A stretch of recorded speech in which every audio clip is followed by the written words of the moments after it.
తిరుపతి లడ్డు మీద సుప్రీంకోర్టు ప్రాథమిక ఆదేశాలు వచ్చాయి. ఒక కొత్త సిట్ ఏర్పాటు చేశారు సిబిఐ ఆధ్వర్యంలో. అది పని ప్రారంభిస్తుంది. ఈ లోపల బ్రహ్మోత్సవాలు జరుగుతున్నాయి, ఈవో మాట్లాడుతున్నారు. ఇదంతా నిజమే. కానీ లడ్డు కల్తీ జరిగిపోయింది, జంతువుల కొవ్వు కూడా కలిపారన్న వాదనలు వచ్చాయి కదా, అవన్నీ కూడా విచారణలో తేరాలి కదా అని సుప్రీంకోర్టు చెప్పింది. రెండో వైపున అసలు ఏమీ జరగలేదు, ఇదంతా చంద్రబాబు నాయుడు కావాలని చేస్తుందనేది వైసీపీ.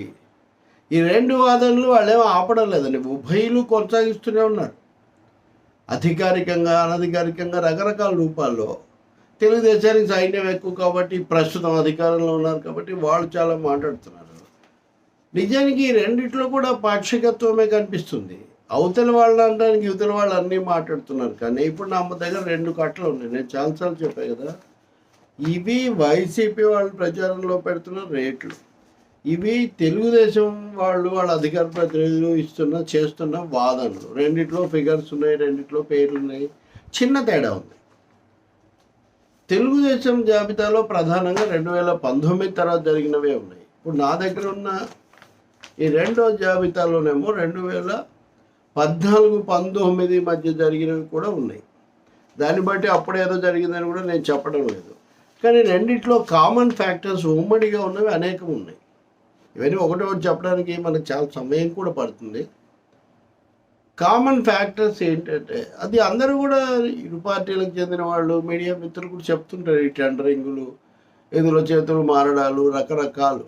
కాకపోతే ప్రాథమిక నాణ్యత కూడా దెబ్బతినిపోయి కల్తీ జరిగిందా లేదా అనేది ఒక ప్రశ్న.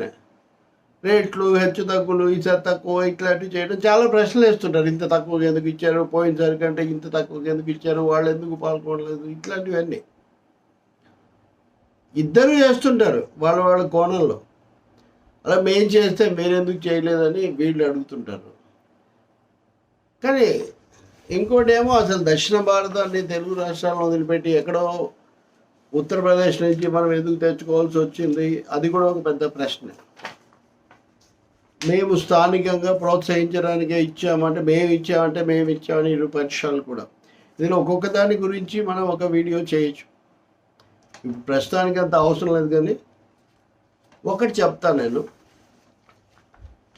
ఈ 2014 నుంచి 2024 ప్రారంభం వరకు, జూన్ వరకు చూస్తే కనుక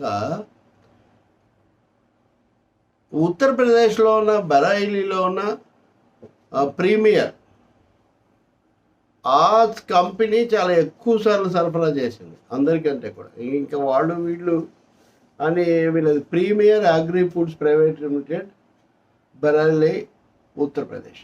రెండో స్థానంలో ఉన్నది Indrapur dairy and milk products limited, Indapur, Maharashtra. వీళ్ళిద్దరు ఎక్కువ ఇచ్చారు రెండు ప్రభుత్వాలు ఉన్నప్పుడు కూడా. అంటే టీటీడీనే అక్కడ పేరు కదా, ప్రభుత్వాలు ఉన్నాయి కాబట్టి ఈ 2 సార్లు కూడా అదే జరుగుతూ వచ్చింది. ఇంకా రెండో విషయం, రాష్ట్రానికి సంబంధించిన వాళ్ళు ఎవరైనా ఉన్నారంటే చాలా తక్కువ సార్లు. ఒకసారి ఇప్పుడు తిరుమల అనే ఒక సంస్థ 2015లో ఒకసారి ఉంది, తర్వాత నేను చేసినట్టున్నారు. అలాగే గోవింద్ మిల్క్ అనేది మహారాష్ట్రదే, ఇది కూడా ఒకసారి ఉంది మొదటి. ఇంకా అంతే, మిగిలినప్పుడంతా అంటే టెండర్ బిడ్స్ వేశారు. కానీ ఎక్కువ సార్లు ఏదైనా నేను చెప్పేదాంట్లో చిన్న తేడా ఉండొచ్చు, కానీ ఎక్కువ భాగం వీళ్ళే. అలాగే Tamil Nadu milk cooperative milk producers federation వాళ్ళు ఒకసారి వేశారు, 1-2 సార్లు. ఎక్కువ సందర్భాలలో Karnataka cooperative milk producers federation limited వాళ్ళు కూడా కొన్నిసార్లే. వాళ్ళు కూడా ఏదో ఈ 10 ఏళ్ల పాటు నిరంతరాయంగా చేశారనే లేదు, ఒక 3-4 సార్లు 5 సార్లు వాళ్ళు చేశారు. దొడ్ల డైరీ వాళ్ళు కూడా 2018లో L3గా కొంత చేశారు. సో ఇందులో ఇది ఒకటే విధంగా మనం చెప్పడానికి లేదు. ఒక స్థూలంగా మనం చూస్తే అక్టోబర్ 2014, అంటే తెలుగుదేశం 2000 మే జూన్లో అట్లా వచ్చింది కదా.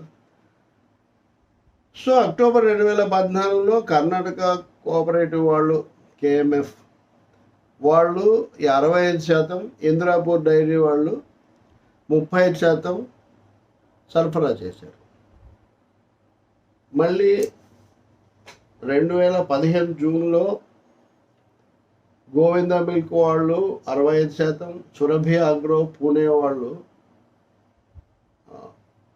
17.5%, తిరుమల మిల్క్ ప్రోడక్ట్స్ గూడూరు 17.5% చేశారు. L1, L2, L2. November 2015లో Govinda milk వాళ్ళు L1 కింద 65%, తిరుమల మిల్క్ వాళ్ళు L3 ఇట్లా వీళ్ళంతా కొంత శాతం మిగిలింది వీళ్ళు చేశారు. ఇంద్రాపూర్ 2016 మార్చికి వచ్చేసరికి premier agri products, agri foods and private limited, Bareilly Uttar Pradesh వాళ్ళు ఫుల్ క్వాంటిటీ వాళ్ళే చేశారు. 2016 సెప్టెంబర్లో premier agri foods private limited Bareilly L1గా చేశారు. ఏప్రిల్ 2017లో premier agri foods private limited Bareilly 83.4% వాళ్ళే చేశారు. 83.4% L1గా వచ్చి ప్రైస్ ఎంత అంటే ₹411. అప్పుడు ఇంకా చాలా వివరాలు కావాలి మనకు. ఇంద్రాపూర్ డైరీ వాళ్ళు అప్పుడు not willing to supply at L1 rates అని చెప్పారు. వీళ్ళకి 428కి L2 కింద ఇచ్చారు.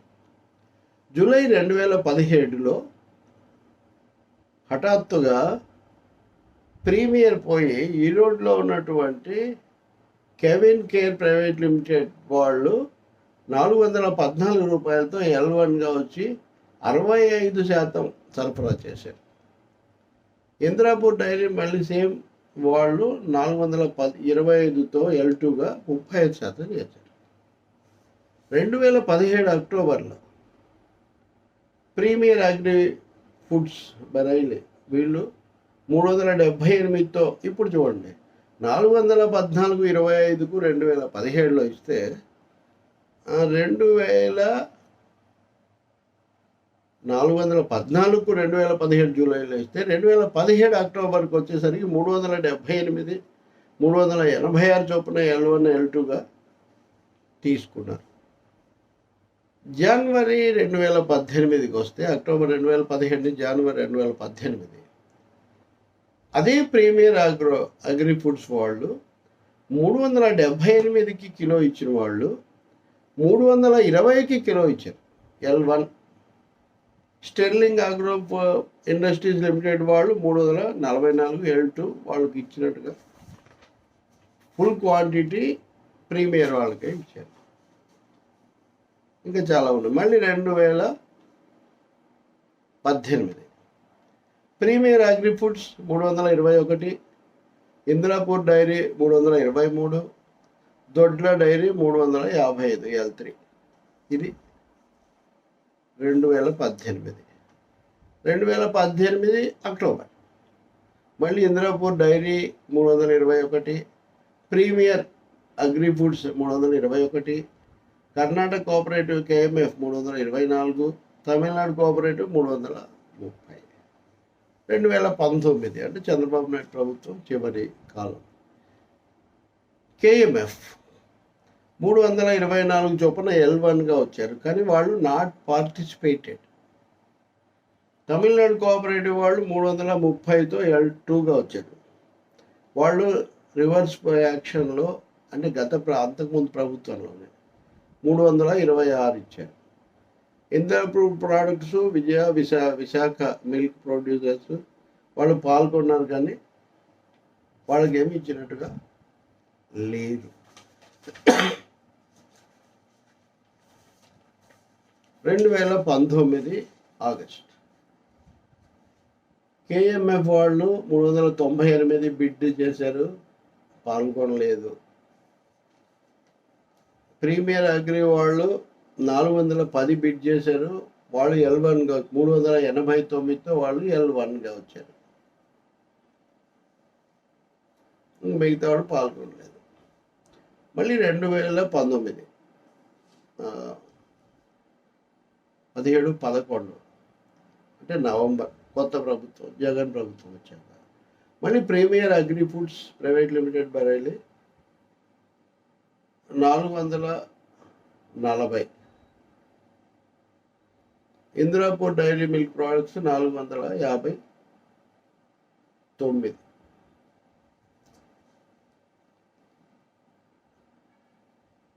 ఇంకా ట్యాంకర్స్ ద్వారా అప్పటి నుంచి ట్యాంకర్స్ మొదలైనవి.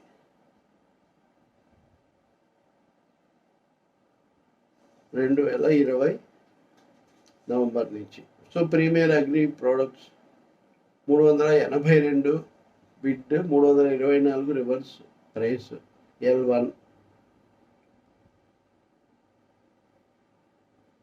మలగంగా and agri products private limited Maharashtra 371 bid price, 328 L2 price, అంటే రివర్స్ ప్రైస్. సో వీళ్ళిద్దరికీ ఎక్కువగా ఇచ్చినట్టున్నారు. మళ్ళీ 2021 జనవరి premier agri foods 462, alpha milk 461, రివర్స్లో వీళ్ళు 394. KMF అనేది ఉంది కానీ వాళ్ళు పాల్గొనలేదు.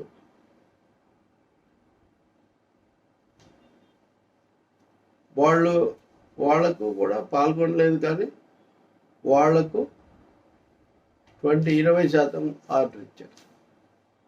2022 జనవరి ప్రీమియర్ అగ్రి ప్రోడక్ట్స్ 329, వాళ్ళు బిడ్ ఏమో 418 గెలిచారు, రివర్స్లో 329. 329కి వాళ్ళు కూడా 2022లో. భోలే బాబా ఆర్గానిక్ అని ఇప్పుడు వివాదాస్పదంగా ఉంది, దాని గురించి ఇంకో న్యూస్ కూడా ఉంది. వాళ్ళు 401 గెలిచి 331కి ఇచ్చారు. Alpha milk, Malganga and April. KMF పాల్గొనలేదు. 2022 alpha milk foods private limited 475 వేసి 467కి వచ్చారు, L1. ప్రీమియర్ వాళ్ళు 512 వేసి 470కి వచ్చారు. KMF పాల్గొనలేదు. 2023 మళ్ళీ ఆల్ఫా మిల్క్ 610కి వేశారు, అంటే తక్కువగా వేశారంటే 610కి వేసి 424కు 46 L1గా వచ్చారు. మలగంగా కూడా 611కి వేసి 426కి వచ్చారు, L2. ప్రీమియర్ వాళ్ళు 609కి వేసి 436కి వచ్చారు. So 2023 November.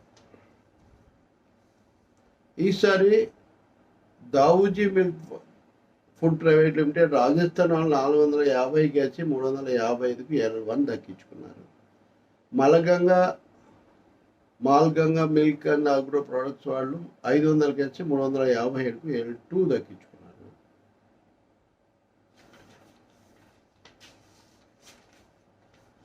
జనవరి 2024 అంటే జగన్ ప్రభుత్వం చివరి దశ. ప్రీమియర్ అగ్రి వాళ్ళు 558కి వేసి 351కి దక్కించుకున్నారు. మల్గంగా వాళ్ళు కూడా 550కి వేసి 353కి L2 దక్కించుకున్నారు. Kriparam dairy private limited Ghaziabad వీళ్ళు 501కి వేసి 358 L3 లాగా ఉన్నారు, ఇచ్చారులే తెలియదు. చివర 9/8/2024 అంటే ఇప్పుడు నడుస్తున్నది అనుకోవాలి. అంటే ఆ ప్రభుత్వం అయిపోయింది కదా 24 జూన్తో. అప్పుడు ఆల్ఫా మిల్క్ ఫుడ్స్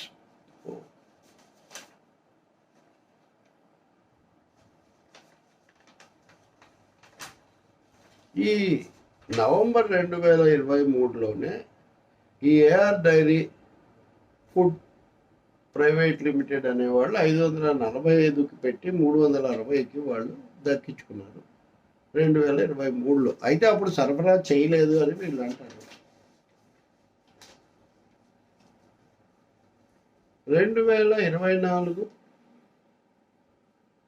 ఆగస్టు 9 అంటే ప్రస్తుతం alpha milk foods private limited 492 కేసి 475కు దక్కించుకున్నారు.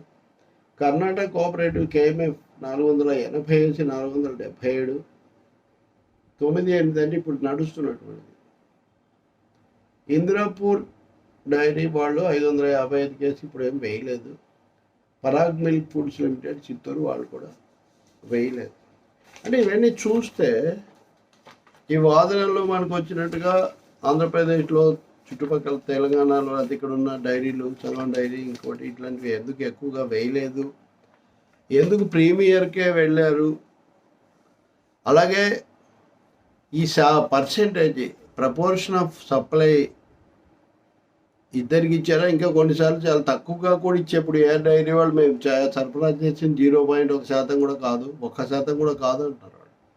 అది ఎంతవరకు చాలా వివరాలు తెలుసుకోవాల్సి ఉంటుంది. అందుకే నేను అనుకుంటాను దర్యాప్తు చాలా జరగాల్సి ఉంది. దీంట్లో కౌంటర్ క్వశ్చన్స్ చాలా ఉన్నాయి.